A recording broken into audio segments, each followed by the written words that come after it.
जय हिंद। तो फ्रेंड, जैसा कि मैंने बताया था भाई, चैनल के साथ बने रहिएगा। आईटीआई और डिप्लोमा के रिक्रूटमेंट को लेकर कोई भी अपडेट निकल कर आता है यहाँ पर किसी भी डिपार्टमेंट की तरफ से, तो सबसे पहले आपको अपडेट इसी चैनल पर देखने मिलेगा।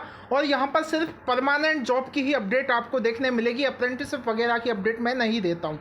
अब जैसा कि कल एक वीडियो आया था, यहाँ पर शॉर्ट नोटिस वायरल हो रहा था बेल भारत इलेक्ट्रॉनिक्स लिमिटेड का। ठीक है, अब ये जो डिपार्टमेंट है, ये जैसा कि आप स्क्रीन पर देख रहे हो भाई, government of India ministry of defence के अंतर्गत एक ये नवरत्न कंपनी है भाई। बहुत अच्छी कंपनी है, सारा कुछ इसमें बहुत ओके रहने वाला है, सैलरी वगैरह का कोई इशू नहीं रहता है, बहुत अच्छा डिपार्टमेंट है ये। ठीक है, तो उस शॉर्ट नोटिस के बारे में मैंने एक वीडियो बनाया था भाई। जो भी कैंडिडेट जुड़े हुए हैं मुझसे, उन्हें टाइम पर वो इन्फॉर्मेशन मिल गई थी।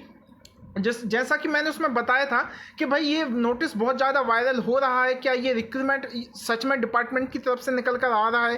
ठीक है, तो उसके लिए मैंने आपको बताया था भाई, अगर कल का डेट, मतलब आज ही का डेट यहाँ पर दिया गया था उसमें अप्लाई फॉर्म का, अगर ये ऑफिशियल वेबसाइट पर आ जाता है इसका फुल नोटिफिकेशन, देन हम मान सकते हैं कि भाई ये डिपार्टमेंट की तरफ से ही ऑफिशियली जारी किया गया है। तो फ्रेंड्स, फाइनली उस पर एक वीडियो मैं बनाने वाला हूँ। यहाँ पर जो है, जैसा कि आप स्क्रीन पर देख रहे हो भाई, ये recruitment of engineering assistant technician C clerk cum computer operator, इसका जो है ये ऑफिशियल वेबसाइट पर रिक्रूटमेंट जारी कर दिया गया है, इसका नोटिफिकेशन रिलीज कर दिया गया है। अब थोड़ा सा ये देखना है कि यहाँ पर कौन कौन से कैंडिडेट एलिजिबल रहेंगे फॉर्म भरने के लिए। ठीक है, तो थोड़ा सा मैं इसके आपको जो है एडवर्टाइजमेंट पर लेकर चलता हूँ, तो देन सारा कुछ चीज़ें हमारी क्लियर होंगी। बाकी आपको अप्लाई ऑनलाइन यहीं से करना होगा, जैसा कि आप स्क्रीन पर देख रहे हो भाई। यहाँ पर क्लिक हेयर टू अप्लाई पर जाना है, उसके बाद यहाँ पर जब फॉर्म अप्लाई हो जाएगा तो पेमेंट वगैरह यहीं से करना है, SBI कलेक्ट के माध्यम से। ये सारा कुछ कोई इशू नहीं आने वाला फॉर्म अप्लाई करने में, लेकिन पहले हमको ये देखना पड़ेगा कि भाई यहाँ पर कौन कौन से कैंडिडेट एलिजिबल होंगे।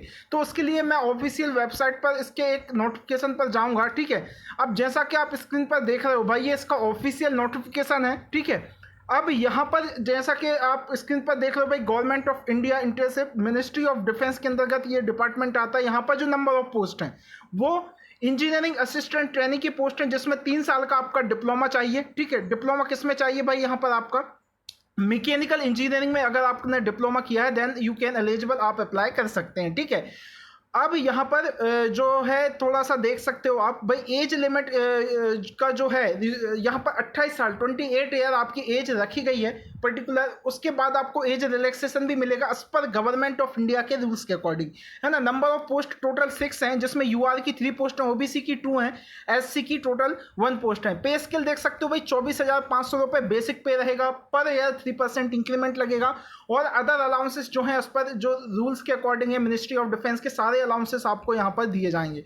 उसके बाद जो अगली टेक्नीशियन C की पोस्ट है भाई, ये RTI वाले कैंडिडेट के लिए ये पोस्ट निकाली गई है। यहाँ पर जैसा कि स्क्रीन पर आप देख सकते हो भाई, यहाँ पर आप 10th पास होना चाहिए, ITI आपके पास होना चाहिए, और 1 साल का अप्रेंटिसशिप अगर आपने किया है तो आप यहाँ पर अप्लाई कर सकते हो, देन यू कैन अप्लाई। और उसके बाद यहाँ पर आप जैसा कि आपके पास अगर 10th पास है और 10th के बाद डायरेक्ट आपने अगर 3 साल का नेशनल अप्रेंटिसशिप सर्टिफिकेट कोर्स किया है तो भी आप यहाँ पर अप्लाई कर सकते हो। किसमें, इलेक्ट्रॉनिक मैकेनिक और फिटर। इलेक्ट्रॉनिक मैकेनिक की 4 पोस्ट हैं, फिटर की टोटल 6 पोस्ट हैं। ठीक है, अब इसमें जैसा कि आप देख रहे हो भाई, नीचे भी है यहाँ पर जो है, इसमें भी 28 साल एज लिमिट रखी गई है। क्लर्क कम कंप्यूटर ऑपरेटर, यहाँ पर भी इसमें ग्रेजुएशन चाहिए। ठीक है, और प्लस कंप्यूटर और आपको ऑपरेशन का नॉलेज होना चाहिए। ठीक है, ग्रेजुएशन में BCom BBM अगर आपने किया है तो अप्लाई कर सकते हो। टोटल 5 पोस्ट हैं। अब इसको अलग अलग कैटेगरी में यहाँ पर डिवाइड कर दिया गया है नंबर ऑफ पोस्ट को, जैसे UR की 7 है, EWS की 1 है, OBC की 5 है, SC की 2 है। ठीक है, अब पे स्केल भाई यहाँ पर आप देख सकते हो 21,500 बेसिक रहेगा भाई। सैलरी बहुत अच्छी है, यहाँ पर सैलरी का कोई इशू नहीं है। ठीक है, उसके बाद थोड़ा सा अगर हम नीचे चलें तो इंडियन सिटीजन यहाँ पर होना चाहिए, है ना। और ये जो चीज़ें हैं यहाँ पर बेसिक इंस्ट्रक्शन दिए गए हैं। ठीक है, क्या सारा कुछ है। टेक्नीशियन C में जो एलिजिबिलिटी क्राइटेरिया है क्या क्या है वो सब मैंने, एज रिलैक्सेशन वगैरह कितना क्या रहेगा वो भी मैंने यहाँ पर क्लियर कर दिया है। उसके बाद अगर मैं जाऊँ तो कोई भी एक्सपीरियंस यहाँ पर नहीं मांगा गया है। Mode of selection return examination होगा, उसके बाद आपका ट्रेड टेस्ट होगा। होगा, देन फाइनल आपको यहाँ पर जो है सिलेक्ट कर लिया जाएगा। बहुत सारे अलाउंसेस आपको, DNS allowance, HRA, house rent allowance आपको दिए जाएंगे, आपका ओटीए वगैरह आपका दिया जाएगा, एनुअल बेसिक पे, ठीक है, और मेडिकल अलाउंसेस आपको दिए जाएंगे, ग्रुप इंश्योरेंस, पीएफ, पेंशन वगैरह, मतलब जो है अभी न्यू पेंशन स्कीम है जो, ठीक है, मतलब पूरे रूल्स यहाँ पर भाई जो है आपका डिपार्टमेंट देगा, जो भी मिनिस्ट्री ऑफ डिफेंस के अंतर्गत आते हैं। उसके बाद भाई किस तरह से आपको अप्लाई करना है, तो आपको ऑनलाइन ही यहाँ पर अप्लाई करना है। लेकिन थोड़ा सा यहाँ पर एक हमें देख लेते हैं भाई, पहले हम देख लेते हैं कि जो यहाँ पर फीस लगने वाली है वो कितनी है।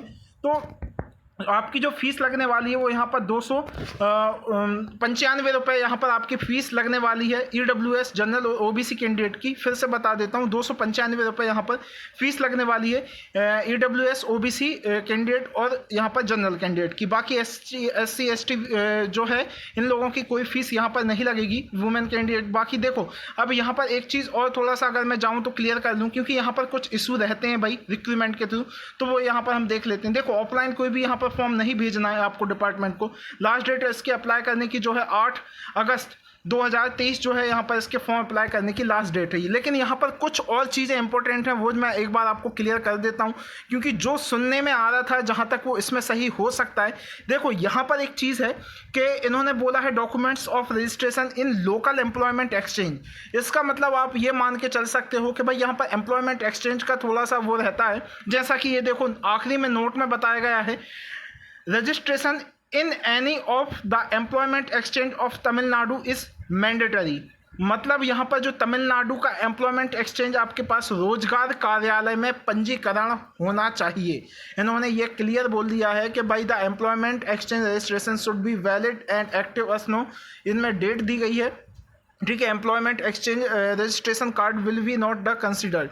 मतलब यहाँ पर ये बताया गया है कि registration any of the employment exchange of Tamil Nadu is mandatory.